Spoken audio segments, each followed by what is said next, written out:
इंदौर के राजा रघुवंशी मामले में जहां एक और पुलिस का ये दावा है कि इस पूरे मामले में सोनम रघुवंशी का बड़ा हाथ है इस पूरे वारदात में, तो वहीं सोनम रघुवंशी का कहना है कि वो तो खुद अपहरण की शिकार हुई है। वो हत्यारिन नहीं है बल्कि उसे खुद अपहरण किया गया और गाजीपुर ला करके छोड़ दिया गया। ये दो बड़े दावे हैं जो सामने आ रहे हैं। अब केस की गुत्थी लगातार और भी उलझ रही है। हालांकि केस में कई बड़े खुलासे भी हुए हैं। अब इसी बीच में ढाबा मालिक जहां पर सोनम रघुवंशी को बरामद किया गया, जहां से पुलिस ने उसे वन स्टॉप सेंटर ले जाकर पूछताछ की, उस ढाबा मालिक का बयान भी सामने आया है। ढाबा मालिक ने वही बात बताई जो सोनम रघुवंशी का कहना था। बता दें कि गाजीपुर के नंदगंज इलाके में एक ढाबे से सोनम रघुवंशी को गिरफ्तार किया गया। ढाबे के मालिक ने वो सारी बातें बताई जो सोनम रघुवंशी से मिलने के दौरान हुई थी। सोनम रघुवंशी की गिरफ्तारी में एक बड़ा हाथ ढाबे के मालिक का भी है, जिसका नाम साहिल यादव है। साहिल यादव ने इस पूरे घटनाक्रम को विस्तार से बताया और बताया कि आखिर कैसे सोनम रघुवंशी उसके पास आती है, मोबाइल फोन मांगती है और युवती अपने घर में बात करती है। दरअसल साहिल का कहना था कि पहले सोनम कुछ लोगों से मदद मांगने की कोशिश कर रही थी कि उसकी कोई मदद कर दे, कोई उसे उसके परिवार वालों से बात करा दे, लेकिन कई लोगों ने उसकी मदद करने से इनकार कर दिया।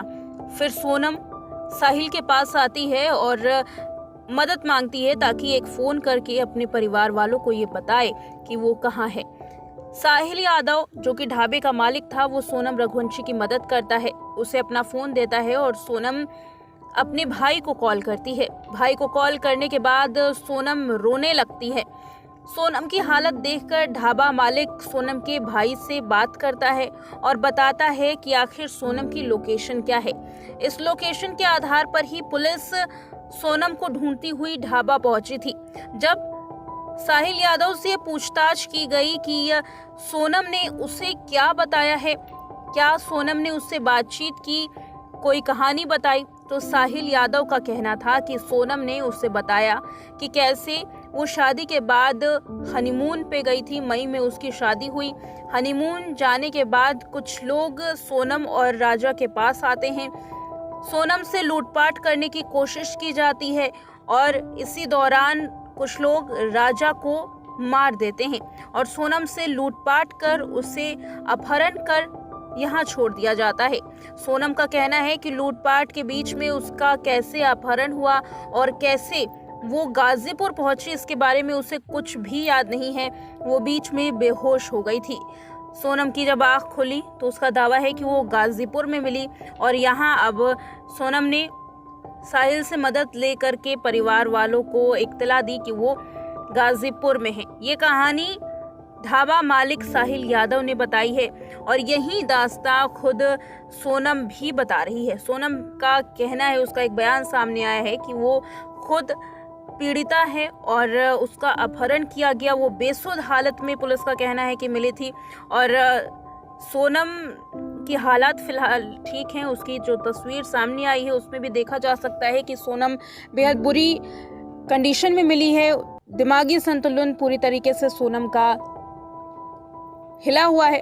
हालांकि अब सोनम का ये दावा कितना सच्चा है ये जानना काफी बड़ा सवाल है कि आखिर सोनम क्या सच कह रही है। क्या राजा रघुवंशी से सोनम का कोई ताल्लुक नहीं था? जो 3 लोग गिरफ्तार हुए हैं, क्या इन तीनों का सोनम के साथ कोई कनेक्शन था? ये भी अब पुलिस जानने की कोशिश करेगी और साथ ही ये भी पूछताछ में पता चल सकता है कि आखिर उस दिन सोनम और राजा के साथ ऐसा क्या हुआ था जिसकी वजह से सोनम का अपहरण हुआ और राजा को मार दिया गया।